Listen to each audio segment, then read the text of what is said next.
திங்களணி சடைப்பெருமான் பூசையாற்றி திருமதலும் கடந்தலமுன் நின்றான் யாவன் தங்குகடற் புவிவரைப் பின்னடியோனாதி சகலருக்கு மூறு தவிர்க்கின்றான் யாவன் அங்கவன் மெச்சரித மொழிபெயர்ப்ப வேண்டி அவனடியே சரணாக அடுத்துள்ளேற்கு மங்களசின் மயமதர தமிழ் செம்பாடல் வாரிமட மடை உடுத்து வளருமன்றே.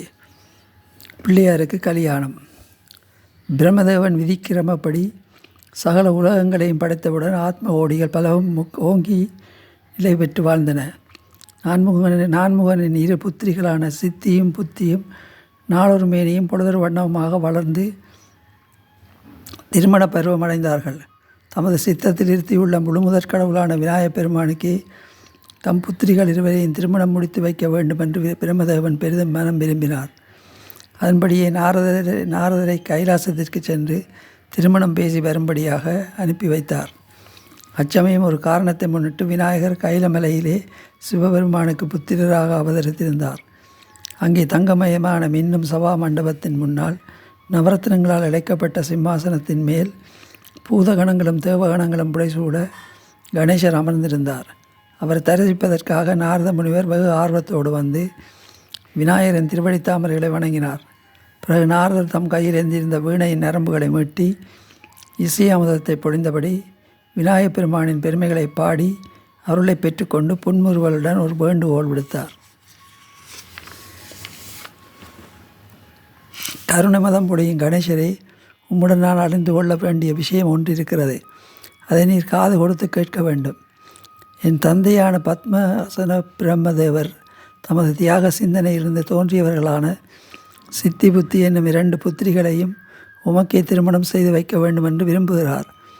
அங்கலட்சணங்களோடு அழகான ஆண் மக்களை அவர் கிடைக்கும் போதெல்லாம் திருவுருங்களை நினைத்தே படைப்பார். அழகான பெண் மக்களை படைக்கும்போது சித்தி புத்தி என்னும் தன் இரு கன்னி பெண்களை நினைத்தே படைப்பார். அப்படி என்றால் உமக்கு பொருத்தமான அவ்விரு மங்கையரின் அதி அற்புத அழகை என்னால் அளவிற்கு கூற முடியாது. இருந்தாலும் என்னால் முடிந்தவரை அவர்களுடைய அங்கலாவண்யங்களை உள்ளங்கால் முதல் உச்சி வரை வர்ணித்து சொல்ல விரும்புகிறேன். அவற்றை தயவு செய்து கொஞ்சம் கேட்க வேண்டும் என்று நாரதர் விண்ணப்பித்துவிட்டு பிரம்மபுத்திரிகளான சித்தி புத்தி என்னும் 2 கன்னிகைகளின் பேரழகையெல்லாம் அங்கமங்கமாக வர்ணிக்கத் தொடங்கினார். அப்பெண்களின் உள்ளங்கால்களோ அதிக பெருமனும் மெலிவும் இல்லாமல் மிக மிருதுவாக இருக்கும். அனிச்ச மலர் பட்டாலும் வெம்பி குலையும். அவ்வுள்ளங்கால்களில் கொடி ரேகை, மச்ச ரேகை, கவிகை ரேகை, சங்க ரேகை, சக்கர ரேகை முதலான பலவிதமான ரேகைகளும் அமைந்து அழகான செந்தாமரை பூ போல சிவந்திருக்கும். கால் விரல்களோ அதிகமாக நீண்டோ குறுகியோ நேராகவோ இல்லாமல் சகல லட்சணங்களும் வாய்க்கப்பெற்று பவளமணிகளையும் தோற்கடிக்கும்படி பிரகாசிக்கும். கால் விரல் நகங்களோ செங்கட நீர் மலரையும் சந்திரனையும் விட அழகாகவும் சிறிது சிவந்தும் சிறிது வெளுத்தும் வட்டமாக அமைந்தும் பலப்படுத்தபடி இருக்கும். புற அடிகளோ நரம்புகள் ரோமங்கள் எதுவும் வெளிப்படாதபடியும் மிருதுவாகவும் இருக்க 5 சென்டிமீட்டர் 5 சாணா குதிக்கால்களோ அதிக உப்பலும் உயரவும் இல்லாமல் கைப்பந்துகளைப் போல் இருக்கும். பொன்னை எடை போடும் சிறிய தராசுத்தட்டை போல் பரல்கள் வட்டமாக இருக்கும். தொடைகள் எலும்பும் நரம்பும் ரோமம் போல் தோன்றாமல் சிவப்பாகவும் வாழைத்தண்டுகள் போல முழு எனவும் இருக்கும். கணைக்கால்கள் அப்புறா துணி போல இருக்கும். முழங்கால்கள் வட்டமான தாளத்தை ஒத்திருக்கும். மிருதுவான தொடைகளோடு சேர்ந்து நிதம்பமோ 24 அங்குலம் அளவு அமைந்திருக்கும். அது மதம் பொழியும் மதமதப்பான யானை மீது பிடரியை போல இருந்து ஆமையையும் தோற்றடிக்கும். வயிறு மடிப்புகளில் நெருங்கிய மிருதுவான மயிர்கள் உள்ளடங்கி இடது பக்கத்தில் பவளம் போன்ற வளைவுகளும் இல்லாமல் அழகாகவும் சிவப்பாகவும் இருக்கும். மார்பின் தனபாரங்களால் இடமெலிந்து வருந்தும் உந்தி வலம் கழிந்து ஒளி வீசும். வயிறு பலவிதமான வளைவுகளும் ரோமங்களும் நீளமான மடிப்புகளும் இல்லாமல் 3 நளினமான ரேகைகளோடு சொல்லனாத அழகோடு விளங்கும். விழாப்புறங்களும் எலும்பு நரம்பு ரோமம் ஆகியவை தெரியாமலும் நடுவில் குழிந்தும் இல்லாமலும் மென்மையாகவும் இருக்கும். மார்பில் 2 தனங்களும் ஒரே மாதிரியான 2 தாமரை மொட்டுக்களைப் போல் அமைந்து மார்பு முற்றும் நிறைய பருத்து பூரித்து நிமிர்ந்திருக்கும். அவற்றின் காம்புகள் வலிமையான சக்கரங்கள் போல ஒரே மாதிரி இருக்கும். களத்தின் அடிப்புறம் அதிக நீளமும் குறுகலும் இல்லாமலும் எலும்பு தெரியாமலும் அழகாக இருக்கும். அது மட்டுமா, மூங்கில் போன்ற தோள்கள் மகர வீணைக்கு இணையான முன்னங்கைகளை காட்டிலும் திரியும் முயலின் வயிற்றைப் போல் மிருதுவான உள்ளங்கைகள், மலர் மொக்குகள் போன்ற கைவிரல்கள், வெண்புள்ளிகள் விழாமலும் கிளிவாய் போன்ற பளபளப்பான விரல் நகங்கள், கூணல் இல்லாத கவர்ச்சிகரமான முதுகு, எழில் பொருந்திய பிடரி, 3 ரேகைகள் கூடி அழகு வாய்ந்த கண்டம், இன்பமூட்டும் இனிமையான மோவாய், பவளத்துண்டு போல் 2 பக்கமும் குவிந்து அழகான ரேகை பொருந்திய பிரகாசிக்கும் கீழுதடு, அதுக்கு மேல் சிறிது உயர்ந்து அழகு ததும்பும் மேல் உதடு, மயிலிறகின் அடிகளையும் வெண்மணிகளையும் முல்லை மொட்டுக்களையும் போன்ற பல்வரிசை, மிருதுவான நாக்கு, வனவனப்பான பவளவாய், அதில் மெல்லியதொரு புன்சிரிப்பு, எள்ளுப்பூ போன்ற மூக்கு, நீலமணி போல் செவ்வரி படர்ந்த நீண்ட விழிகள், வில்போல் வளைந்த புருவங்கள், பூவிதழ்கள் போன்ற காதுகள், பிறைநிலா நெற்றி, குளுமையான ஆகாய கங்கையில் பூத்த தாமரை போல் நீண்டு விளங்கும் முகம், பூங்கொத்துக்கள் கமகம என்று நறுமணம் வீச கருத்து அடர்ந்த கூந்தல், இன்னும் அச்சுந்தர்களின் அழகை பொலிவைகளையும் வனப்பின் சாயல்களையும் இவ்வளவு வர்ணித்தாலும் வீட்டிலும் இவராலும் வர்ணித்து வைக்க முடியாது.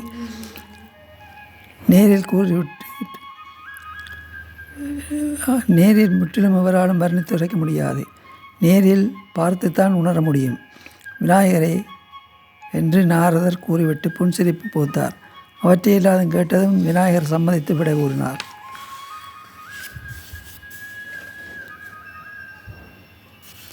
நாரதர் உடனே பிரம்மலோகத்துக்கு சென்று சித்தி புத்தி எனும் 2 கன்னிகைகளையும் சந்தித்து, பூவுலகம் செழிக்க தோன்றிய பூங்கொடிகளே, நான் கைலாயம் சென்று கணேசரை வணங்கி உங்களுடைய அழகு கவர்ச்சிகளை எல்லாம் அவருக்கு வர்ணித்து கூறினேன்.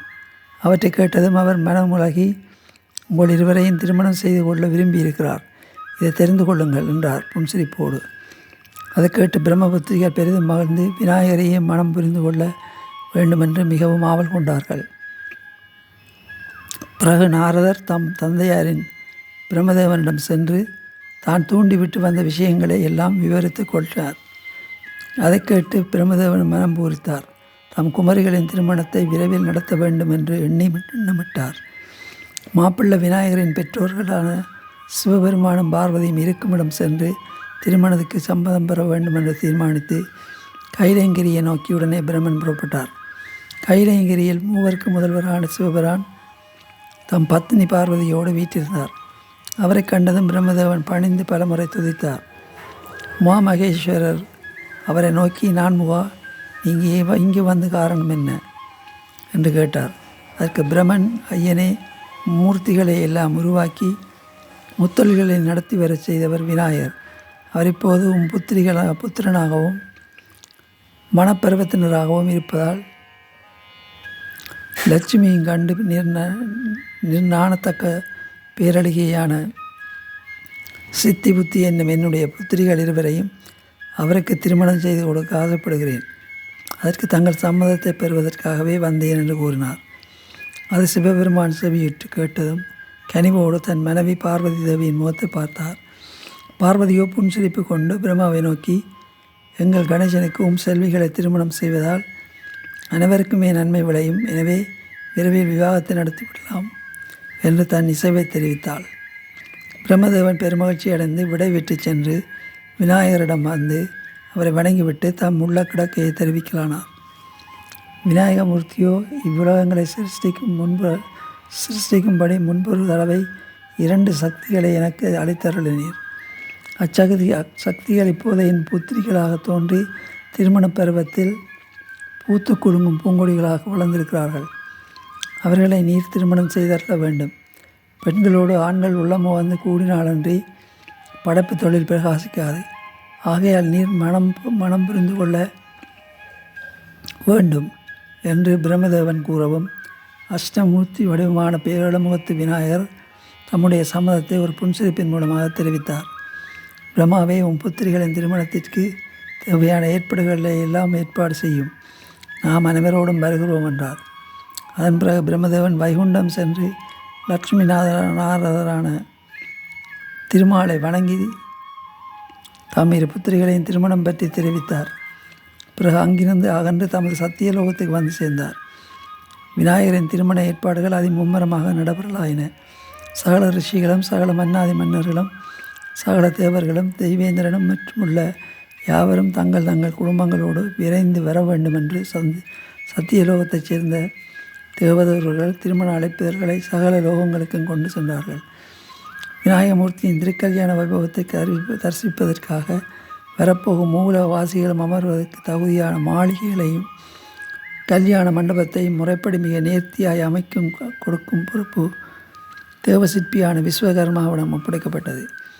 தேவசிற்பி விஸ்வகர்மா அதிக மகிழ்ச்சி அடைந்தவனாக சொர்க்கலோகம் போன்ற ஒரு பெரிய நகரத்தையே தன்னுடைய ஆற்றலால் நிர்மாணித்தான். அந்நகரை சுற்றி உயரமான மதில்களும் நாட்புறத்திலும் விசித்திரமான கோபுரங்களையும் எழுப்பினான். திருமண விழாவை காண வருபவர்கள் மன உற்சாகத்துடன் தங்குவதற்கேற்ற மாட மாளிகைகளையும் கூட விசாலமான வீதிகள், இடையிடையே சித்திரக்கூடங்கள், செலவைக்கல் மண்டபங்கள், சந்திரகாந்த திண்ணைகள், பண்டார அறைகள், மலத்தடாகங்கள், நன்னீர் ஓடைகள், கிணறுகள், கனிச்சோலைகள், பழந்தோப்புகள்,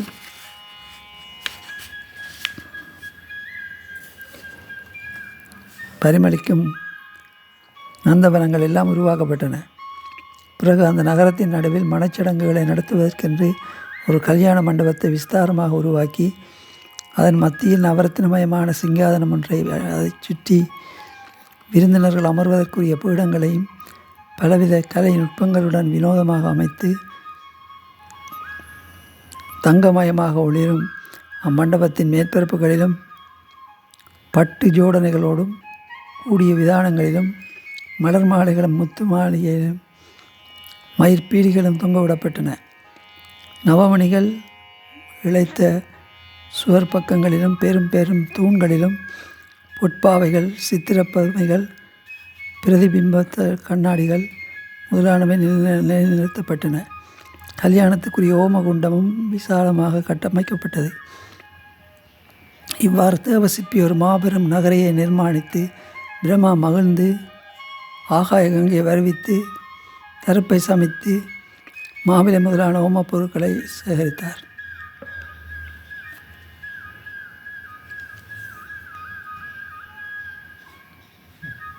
அந்நகரம் முழுவதும் பந்தல்கள் போடப்பட்டு தோரணங்கள் கட்டப்பட்டன. வாழை, கமுகு, தென்னங்குலை முதலிய பொருட்களை கொண்டு பந்தலின் முகப்புக்கள் மற்ற பக்கங்களும் அழகாக அலங்கரிக்கப்பட்டன. தெருக்களில் எல்லாம் புழுதி அடங்கும்படி பனி நீர் தெளிக்கப்பட்டது. முற்றமெங்கும் சந்தன குழம்பினால் மெழுகி பல வினோதமான கோவில்கள் இடப்பட்டன. பாலிகை, கரகம் முதலான மங்களங்களும் வரிசைப்படுத்தப்பட்டன. திருவிளக்கு, குடவிளக்கு, கரவிளக்கு எல்லாம் அமைக்கப்பட்டன. இவ்வாறு கல்யாண ஏற்பாடுகள் நடந்து கொண்டிருக்கும் போது தேவதூதர்களிடமிருந்து திருமண அழைப்புகள் கிடைக்கப்பெற்ற அனைவரும் உடனே கல்யாண வைபவத்தை காண சத்தியலோகத்தை நோக்கி புறப்படலானார்கள். சந்திர சூரியர் முதலான நவக்கிரகங்களும் 30 கோடி தேவர்கள், 48,000 மாமுனிவர்கள், கருடர், காந்தர்வர், சித்தர், வித்யாதரர், போக பூமியர், விண்ணுலகவாசிகள், மண்ணுலகவாசிகள், பாதாளவாசிகள், ஆதிசேடன் முதலான நாகவேந்தர்கள் மற்றும் தீவாந்திரங்களில் வசிப்போர் எல்லாம் தங்கள் தங்கள் மனைவி மக்கள் சுற்றத்தினர் புடைசூழ ஏராளமாக திரண்டு கணேசமூர்த்தியின் திருக்கல்யாண மகோற்சவத்தை தரிசிக்க பெரும் உற்சாகத்தோடு சேர்ந்து வந்தார்கள். கடையுகத்தில் 7 கடல்களும் கரை புரண்டு ஒன்றாக திரண்டெழுந்து இமயமலையை நோக்கி சூழ்ந்து வருவது போல் பல உலகத்து விருந்தினர் அனைவரும் ஒவ்வொன்று சப்தம் நாட்புறமும் முழக்கமிட திரண்டு வந்து தேவசிற்பி நிர்மாணித்திருக்கும் திருக்கல்யாண நகரத்துக்கு வந்து சூழ்ந்து கொண்டார்கள். அவர்களுக்கு வேண்டிய சகல ஆபரணங்களையும் உணவு வகை முதலானவற்றையும் சங்கநிதி, பதமதினி, சிந்தாமணி, கற்பகத்திரு, காமதேனி என்பவற்றுக்கு பிரம்மதேவன் கட்டளையிட்டான்.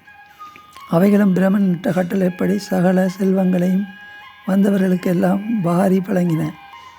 அவைகளை இந்திரன் முதலிய சகல தேவர்களும் பெற்றுக்கொண்டு வேறொரு தெய்வலோகத்தில் இருப்பவர்கள் போல பெருகும் ஆனந்த கடலில் அழுந்தி வைத்திருந்தார்கள். அந்நகரத்தில் எங்கு பார்த்தாலும் ஆடல் பாடல்களும் கேளிக்கைகளுமாக ஒரே கோலாகலமாக விளங்கியது. வீடுகள் தோறும் பெரிய பெரிய கோலங்கள் போடப்பட்டு லட்சுமிகரமாக காட்சியளித்தன.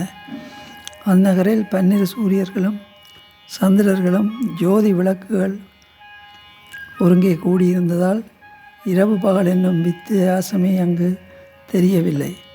கற்பக விருட்சம் வாரி வழங்கும் அணிமணிகளை எல்லாம் ஆடவரும் பெண்களும் அள்ளி அள்ளி தங்கள் உடம்பங்கம் பூண்டு மகிழ்ந்தார்கள்.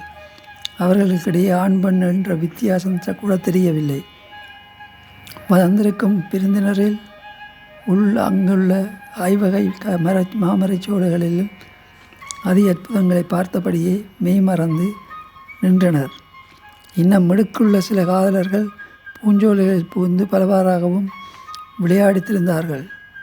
தாமரை மொட்டுக்கள் போல் தரங்கள் குலுங்க விளையாடும் மங்கையரில் சிலர் அம்மானை ஆடினார்கள், சிலர் பூப்பந்து ஆடினார்கள், சிலர் புனலில் நீந்தி விளையாடினார்கள், சிலர் ஊஞ்சல் ஆடினார்கள், சிலர் தங்கள் காதலரை தேடினார்கள், சிலர் அக்காதலர்களோடு கூடி கழித்தார்கள், சிலர் கிளிமொழிகளை பரிகசித்து விளையாடினார்கள். இவ்வாறு புத்தளம் மங்கையரெல்லாம் பூஞ்சோலைகளெங்கும் பூந்து திரிந்தார்கள். மன்மதனும் கண்டு நாணப்படத்தக்க மைந்தர்களில் சிலர் யானைகள், குதிரைகள், ஆடுகள், காடை, கௌதாரி, கோழிகள் முதலானவற்றை போரிட வைத்து வெற்றி கூவி வேடிக்கை பார்த்தார்கள். வசிஷ்டர் முதலான மகரிஷிகளில் சிலர் தர்மவாதமும், சிலர் தர்க்கவாதமும், சிலர் பொருள்வாதமும், சிலர் கர்மவாதமும், சிலர் மோட்சவாதமும் புரிந்தார்கள். சனகர் முதலான மகரிஷிகள் பதி பசு பாசங்களின் தன்மைகளை பற்றி உரையாடிய வண்ணம் இருந்தார்கள். அட்டமா சித்தி பெற்ற சித்தர்களோ தம்மை கும்பிடாதவர்களை எல்லாம் கும்பிட வைத்து பலவித அற்புத சித்து விளையாட்டுக்கள் காட்டினார்கள்.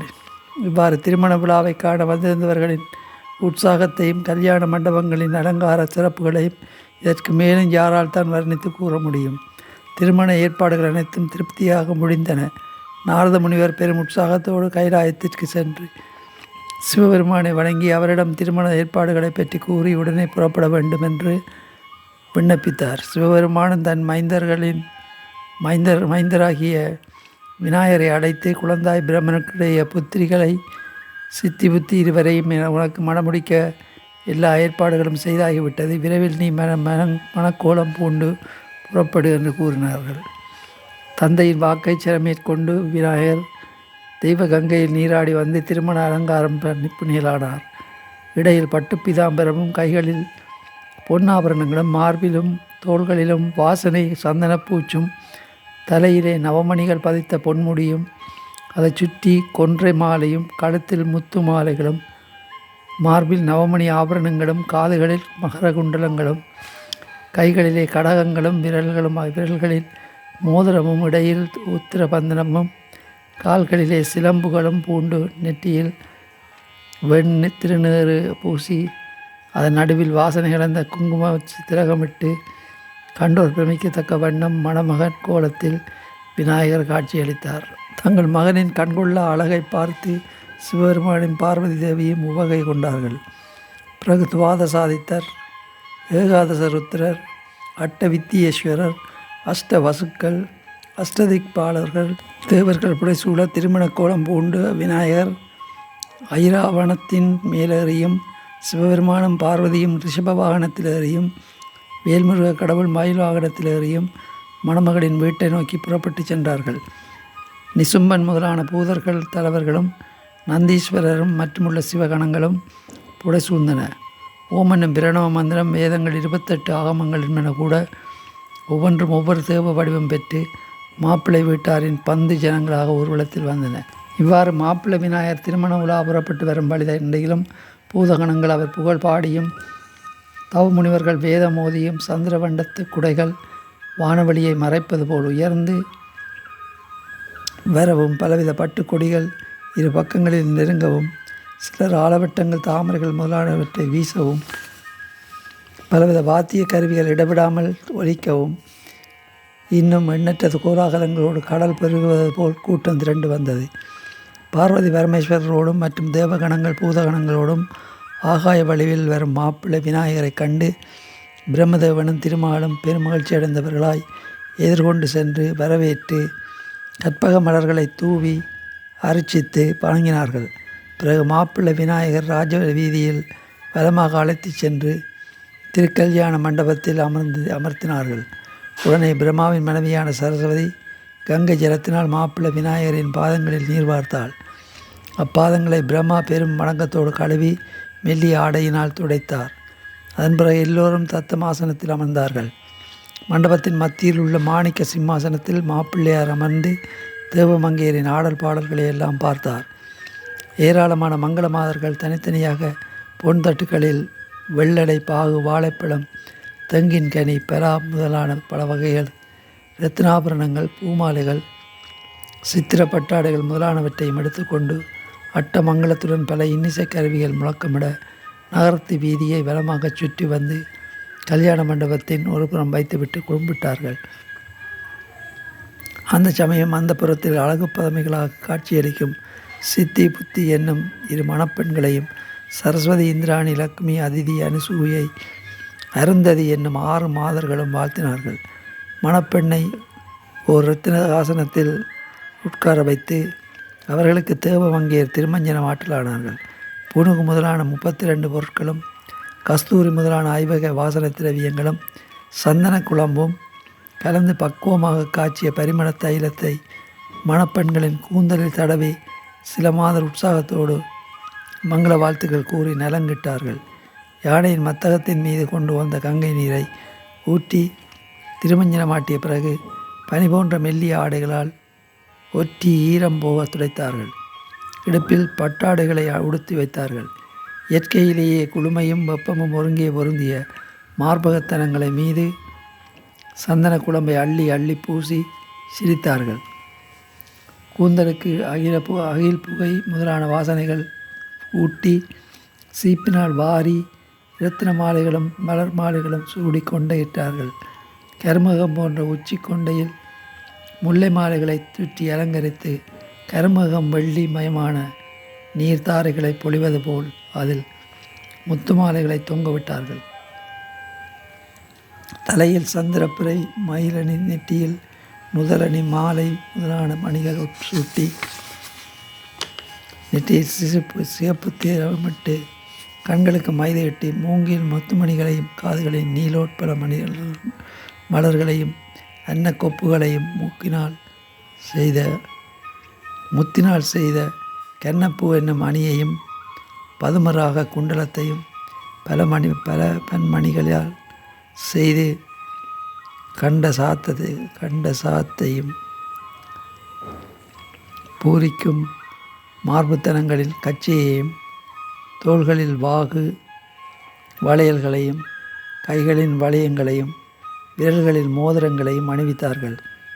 பெரும் மதிப்புள்ள கொங்கைகளுக்கு பல வரிசைகள் அளிப்பது போல மாணிக்க மாலை, முத்து மாலை, வைர மாலை முதலான பலவிதமான இரத்தின மாலைகளோடு பூமாலைகளையும் புனைந்தார்கள். மணிவட மறைப்படிகளை சூட்டினார்கள். கால்களில் பாடகம், சதுங்கை, தண்டை, நூபுரம், பாத கமலம், பொன் மோதிரம் முதலியவைகளை சூட்டி செம்பச்சு குழம்பு தீட்டினார்கள். இவ்வளவு செயற்கை அலங்காரங்களையும் மிஞ்சும் வண்ணம் இயற்கை அழகும் அதிகம் வாய்ந்தவர்கள் அம்மணப்பெண்கள் என்பதை எடுத்து காட்டுவது போல அவர்களின் இடுப்பு முதல் தோள் வரை மிக மெல்லிய ஆடையை அணிவித்தார்கள்.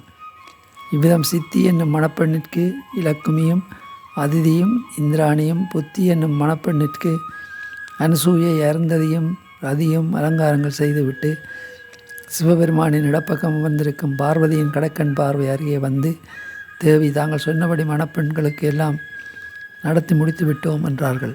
பிறகு பார்வதி தேவியின் ஏவலின்படி அவர்கள் திரும்பி வந்து மணப்பெண்ணை நவமணி பல்லக்கில் ஏற்றி தேவகன்னியரும் தோழிகளும் வெண்பட்டு குடைகளும் மயிற்பீலிகளும் பலவித சின்ன கொடிகளும் புடைசூழ பலவித வாத்தியங்களும் முழக்கமிட உலாப்புறப்பட்டு வீதி வலம் வர செய்து திருக்கல்யாண மண்டபத்தில் கொண்டு வந்து இறக்கினார்கள். அம்மண்டபத்தில் கல்யாணத்தை நடத்தும் குருவாக ஜனக மகாமுனிவரே அமர்ந்து தருப்பை, வெண்பொறி முதலாமற்றோடு முகூர்த்த நேரத்தை எடுத்து நோக்கி காத்திருந்தார். சித்தி புத்தி என்னும் மணப்பெண்கள் இருவரும் விநாயகர் அருகில் போய் கற்பக மரத்தின் இருபுறமும் படர்ந்திருக்கும் காமவல்லி கொடிகள் போல கணேசரின் இருபுறமும் அமர்ந்தார்கள். அவர்களின் விளறிய முகங்கள் இப்பொழுது ஆனந்தத்தால் மலர்ந்தன. மனச்சடங்கு தொடங்கியது. சகலகலா நிபுணரான ஜனக முனிவர் சங்கல்பஞ்சை இயற்றி புண்ணியாவசனம் செய்து கணேசரை வேத ஆகமங்களால் துதித்து தேன் கலந்த பாலும் பழமும் கொடுத்து அரிக்கியம் பாத்தியம் ஆசமனம் என்னும் 3 மந்திர நீர்களும் கொடுத்து மணப்பெண்களுக்கு கூரை முதலானவற்றையும் அணியச் செய்துவிட்டு பிரம்மதேவனை கூப்பிட்டார். பிரம்மா வேகமாக வந்து தம்பதிகளை பார்த்து மனம் பூர்த்து விநாயகரை கைகூப்பி கும்பிட்டு விட்டு தம் அருகில் நிற்கும் தம் பத்தினியான சரஸ்வதியை குறிப்பாக பார்த்தார்.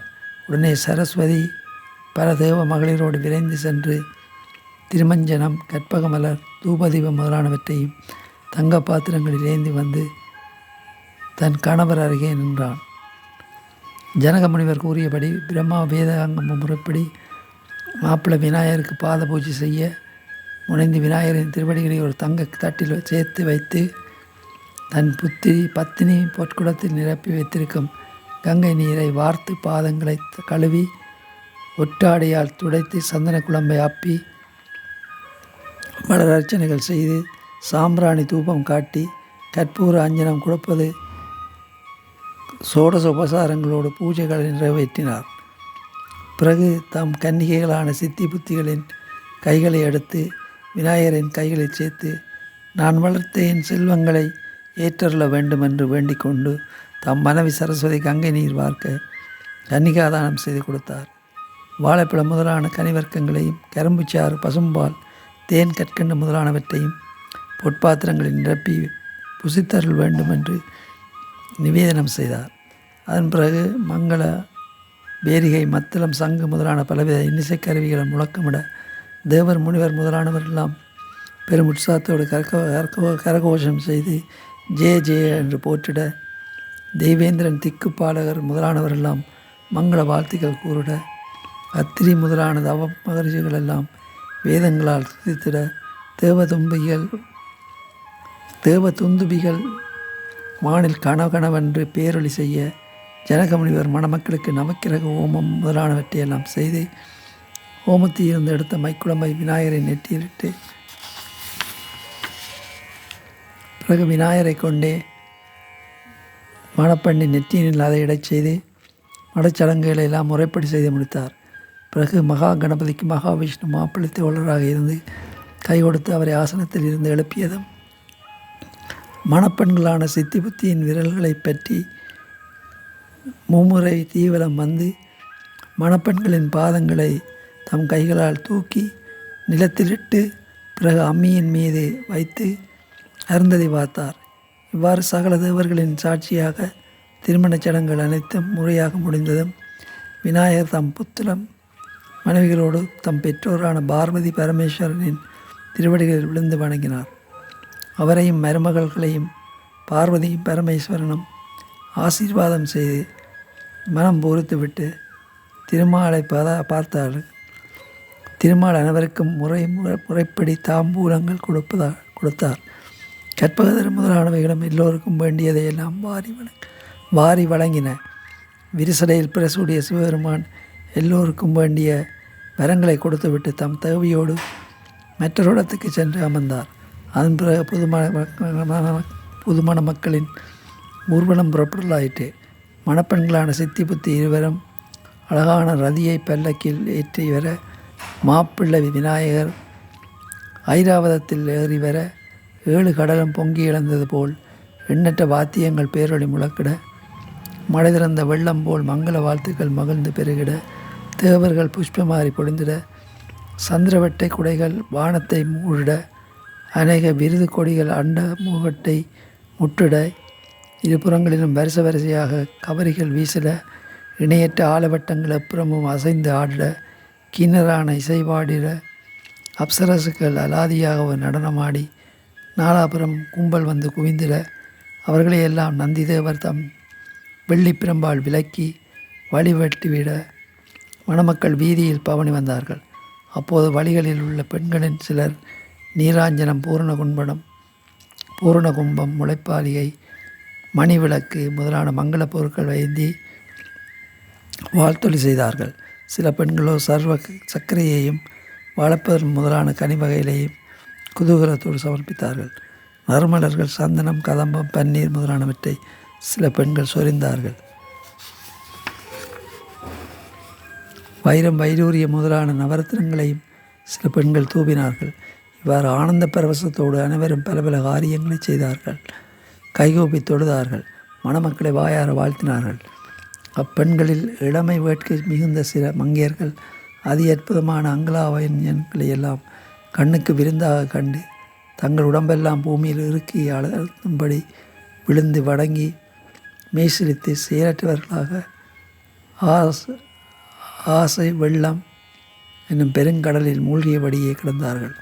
அவ்வாறு மையலற்று கிடக்கும் பெண்களில் ஒருத்தி சற்று சுய உணர்வை வரப்பெற்று எழுந்து, ஆகா, இந்த மாப்பிள்ளையைப் போல ஆணழகன் இந்த கைலத்தில் யார்தான் உண்டு என்று ஆசைவசப்பட்டு தென்றல் காற்றில் அசையும் பூங்கொடி போல் துவண்டபடி கூறினாள். அதை கேட்ட மற்றொருத்தி, அடியை, நான் கட்டித்தழுவ நினைத்திருக்கும் அந்த ஆணழகனை நீ அப்படி ஆசையோடு பார்த்தாயோ என்று வெகுண்டு சீறினாள். இன்னொருத்தியோ, ஆகா, அந்த மாப்பிள்ளையின் உடம்புக்கு அணிய பெற்றதாலன்றோ அத்தனை ஆபரணங்களுக்கும் அழகுண்டாகி இருக்கிறது என்று வியந்து விரைந்து விலகினாள். அதை கேட்டதும் அந்த அருகில் இருந்த மற்றொருத்தி சற்றென்று திரும்பி சீறி, அடியே, நீ உயிரோடு இருக்க விரும்பினால் அந்த ஆணழகனின் மீது கொண்ட நினைப்பை விட்டு விடு. ஏனென்றால் உனக்கு முன்பே என் மனதை அவரிடம் நான் தூது அனுப்பியிருக்கிறேன் என்று குமுறினாள். இன்னும் ஒருத்தி தன் முகத்தை நோக்கி நிமிர்ந்திருக்கும் தன் மார்பின் தனங்களை பார்த்து பரிதாபமாக பார்த்து, தனங்களே, அதோ மணப்பெண்களான சித்தி புத்தி இருக்கும் தங்கள் முகத்தை நோக்கி நிமிர்ந்திருக்கும் தனங்கள் மாப்பிள்ளை விநாயகர் கட்டி தழுவும்படியான அருள் பெற்றும் தவம் செய்திருக்கிறார்கள். அத்தனங்களைப் போல நீங்களும் வீணாக ஏன் என் முகத்தை நிமிர்ந்து பார்த்துக்கிறீர்கள்? அவரை கூடி மகிழும்படியான பாக்கியம் முற்பிறவியில் நாம் செய்யவில்லையே என்று ஏங்கி ஏங்கி பெருமூச்சு விட்டாள். இன்னும் ஒருத்தி, மாப்பிள்ளையை விநாயகர் மீது கொண்ட அடங்குணாத காதலால் காணுமிடமெல்லாம் அவரைப் போலவே பல உருவங்களை தோற்றங்களை கண்டு திகைத்து, அந்த அழகரான மாப்பிள்ளை ஒருவரா பலரா என்று குழம்பி தன் சீலையையும் மேகலையையும் நெகிழ்வதையும் உணராமல் செயலற்று நின்றாள். இவ்விதம் வீதியெங்கும் ஆங்காங்கு அளவில்லாத காம வேகம் கொண்டு மையலாகி நிற்கும் மங்கையர் கூட்டத்தினுள் கைகூப்பி கும்பிடும் வளைகரங்கள் பல தென்பட்டன. சில இளம்பெண்களின் கைகளில் அணிந்திருக்கும் வளைகளோ அந்த கட்டழகை கட்டி தழுவ முடியாத கைகளில் நாம் இருந்து தான் என்ன பயன் என்று சோர்ந்து கலன்று விழுந்தன. சில பெண்களின் கூந்தல்களோ தங்கள் உள்ளத்து வேட்கையை மாப்பிள்ளையாருக்கு உணர்த்த முயல்வது போல் அவிழ்ந்து தொங்கின. இவ்வாறு மாப்பிள்ளை ஊர்வலம் வரும்போது சில பூங்கோதைகள் ஆனந்த பரவசத்தில் கூத்தாடினார்கள். சில கலைச்செல்விகள் நுட்பம் தெரிந்து பாடினார்கள். சில அறிவையர்கள் குறிஞ்சி முதலான பண்ணு சேர்த்தார்கள். சில திரிவையர்கள் தங்கள் கற்பனையில் கூடலும் புரிவதாக பாவனை செய்து தத்தளித்தார்கள்.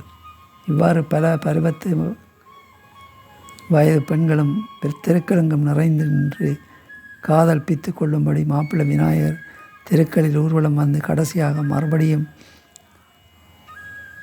மாளிகைக்குள் நுழைந்தார். அப்போது காமதேனு முதலானவையெல்லாம் மாற்றுருவம் கொண்டு வந்தவருக்கெல்லாம் ஏராளமான செல்வங்கள் வாரி மழை போல் கொடுத்தன. விநாயகரின் திருக்கல்யாண வைபவங்கள் அனைத்தும் நிறைவேறியதும் தேவர் முதலான விருந்தினரெல்லாம் சிவபெருமானும் பார்வதியும் அமர்ந்திருக்கும் திருச்சபைக்கு சென்று விழுந்து வணங்கி விடைபெற்று கொண்டு புத்திரம் மனைவிகளோடு பொலிவர வீட்டிருக்கும் மாப்பிள்ளை விநாயகரிடம் சென்று அவரையும் பலமுறை போற்றி துதித்து பலவாறாகவும் விழுந்து வணங்கிவிட்டு அவருடைய திருவருளை பெற்றுக்கொண்டு அவரவர் இருப்பிடங்களுக்கு திரும்பிச் சென்றார்கள். அதன் பிறகு பரமசிவன் தம் கணத்தினர் புடை சூழ்ந்து சித்தி புத்தியின் மணவாளரான கணேசரை அழைத்து கொண்டு கைலாயத்துக்கு திரும்பி சென்றார். மாப்பிள்ளை விநாயகரும் தம் வாசஸ்தலத்திற்கு சென்று தம் புத்திர மனைவிகளான சித்தி புத்திகளோடு கூடி மகிழ்ந்து எல்லா விதமான போகங்களையும் அனுபவித்து கொண்டிருந்தார். திங்களணி சடைப்பெருமான் பூசையாற்றி திருமதுரம் கடந்திர முன் நின்றான் யாவன். தங்கு கடற் புய்வரப்பின் நெடியோனாதி சகலருக்கும் ஒரு தவிர்க்கின்றான் யாவன். அங்கவன் மெச்சரித மொழிபெயர்ப்ப வேண்டி அவனடியே சரணாக அடுத்துளேற்கு மங்களசின் மயமதுர தமிழ்ச்செம்பாடல் வாரிமட மடை உடுத்து வளரும் அன்றே.